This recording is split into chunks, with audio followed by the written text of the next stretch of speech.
It's like a savory corn pancake, a savory corn omelet, like a large format savory corn muffin. Hey everyone, I'm Claire Saffitz. I'm in my home kitchen, and today I am showing you a recipe for loaded cornbread from Dessert Person, obviously from the savory chapter. And this is not traditional Southern cornbread. I want to get that out of the way. I am not from the South. I make cornbread the way my mom made it, which is not the right way, but I love it anyway, and I'm excited to show you.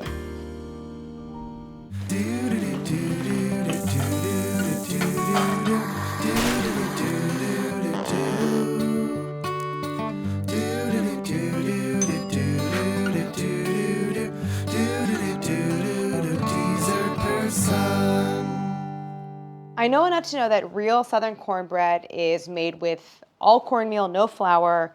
It's not sweet, and it is sort of a drier, more crumbly cornbread that's made to go on the side of like chili or something that's saucy.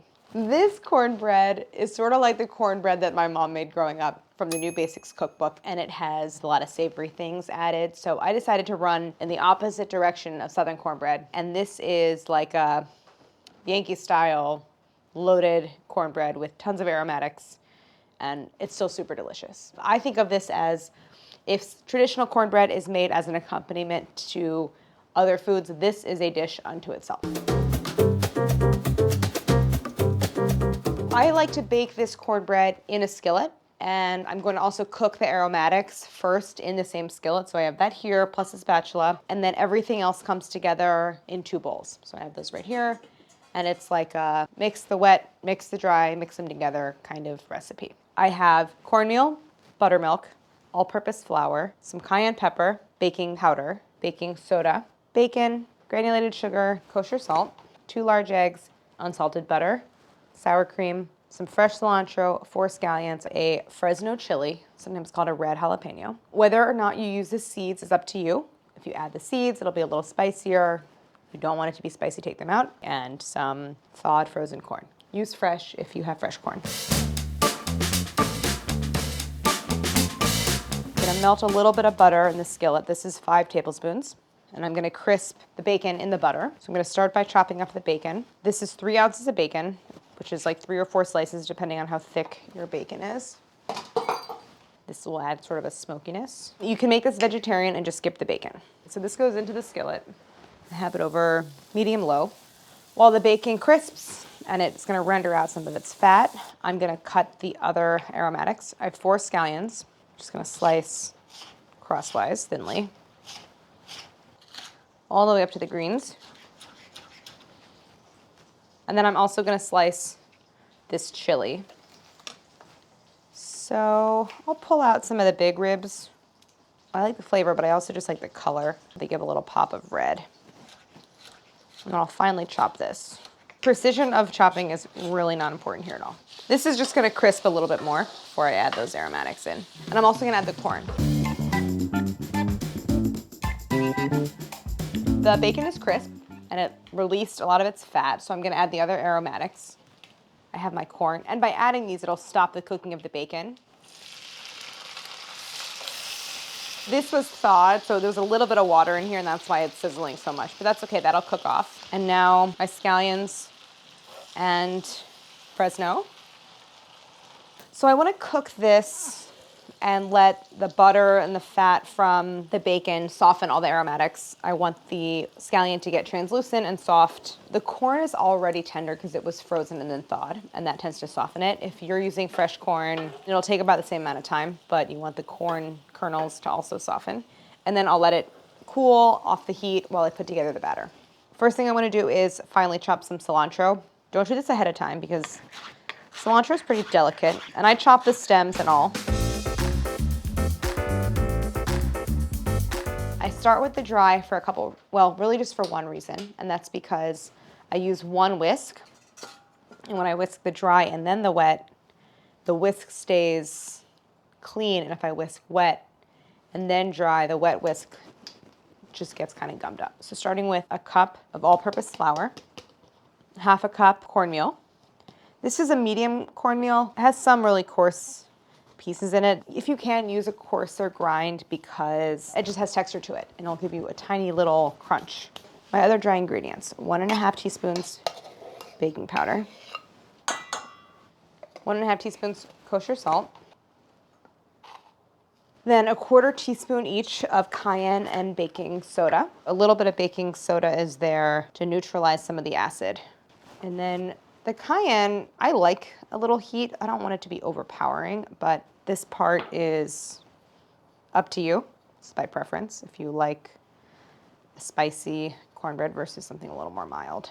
Then I also add some freshly ground black pepper, which is a very different kind of heat and flavor from either the fresh Fresno or the cayenne. All this is to taste though. I mean, I have quantities in the book, but if you don't like some of these flavors, leave them out. You can add other stuff too. So that's the dry. Whisk that together to combine.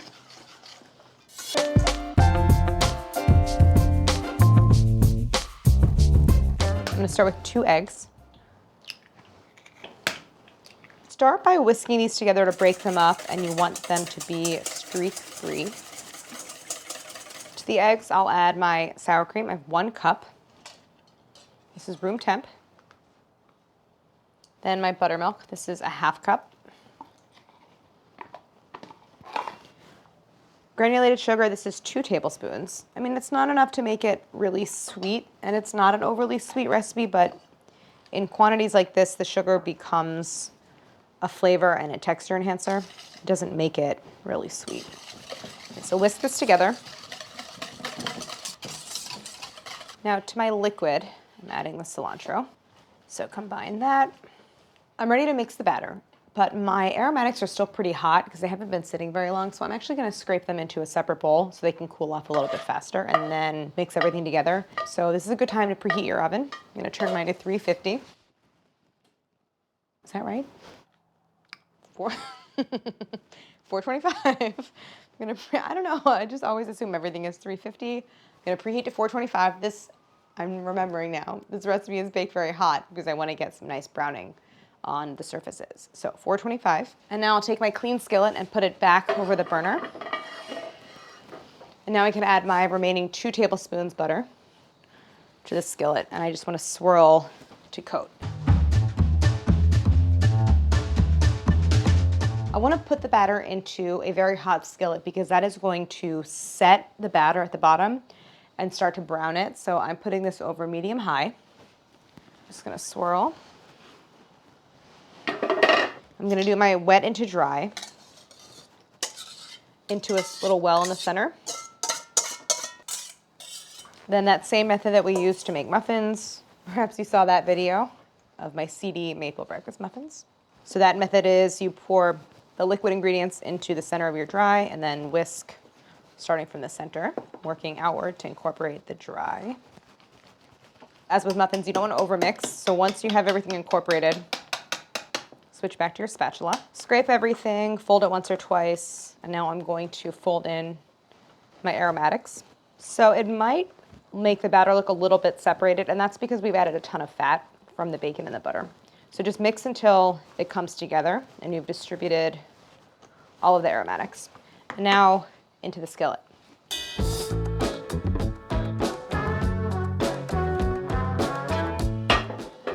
So I have my skillet pretty hot. In the batter goes. Then go ahead and smooth it in a single layer. Some of that butter pooled up and around, which is fine because that is just going to encourage delicious browning on the top. So smooth that into an even layer, and now I'm ready to transfer it to the oven and bake. And that'll bake until the surface is golden brown, 20 to 25 minutes.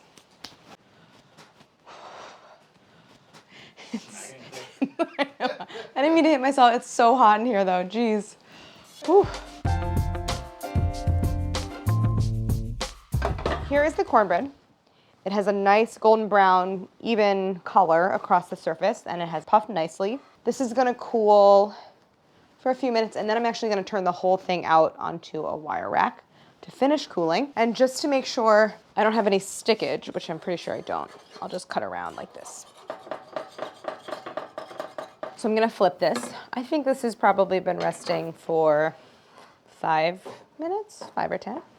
So when you flip something, I don't know, I never really used oven mitts, but I do kind of like them for flipping because it does protect like your arms and tops of your hands and everything. I invert the rack on top of the pan, and you're not like going in an arc, you're just, it's the flip of the wrist. So, oh, I didn't really burn it, but I was close. So because of all the fat that was in the butter in the pan, it gets this nice crispy edge, and then the crumb is really tender and moist and delicious, and I just want to let this cool before we cut into it and taste it. I'm going to show you what the interior looks like. You have this crunchy outside and a soft, fluffy interior, and then just all of the little corn kernels and everything. It's still a little hot, so it might look a little bit wet on the inside. There you go. I like to serve it upside down because you have this really even browning. It almost looks like a Spanish tortilla or something like that. And you can actually just slide it back into the skillet like this, upside down, and serve it that way. Or you can cut it into squares, wedges, whatever you like. So you have like the corn kernels and the crispy bacon bits, a little bit of heat.